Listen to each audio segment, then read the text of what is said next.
Salut à toutes et à tous et bienvenue dans ce nouveau numéro de Qui l'eût cru. Aujourd'hui, on s'intéresse aux araignées. La morsure de l'araignée Phoneutria nigriventer provoque une érection incontrôlée qui peut durer des heures. Une entreprise a réussi à modifier génétiquement des chèvres pour qu'elles produisent dans leur lait de la soie d'araignée. Plusieurs espèces d'araignées ressemblent comme deux gouttes d'eau à des fourmis. On appelle ce don le myrmécomorphisme. En se métamorphosant en fourmis, ces araignées évitent ainsi la plupart des prédateurs, car les fourmis ne sont pas très digestes.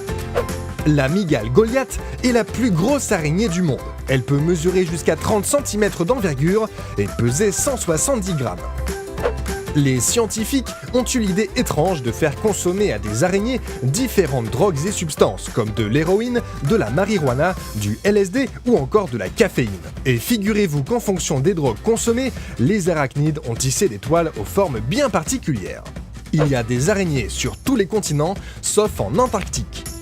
De minuscules araignées se servent d'un fil de soie comme d'un parachute pour se déplacer dans les airs emportées par le vent. Elles peuvent parcourir des centaines de kilomètres grâce à ce moyen de locomotion surprenant. Le cerveau des araignées est énorme par rapport à leur taille. Si un homme de 75 kg avait un cerveau aussi gros, il pèserait à lui seul 60 kg, soit 80% de son poids.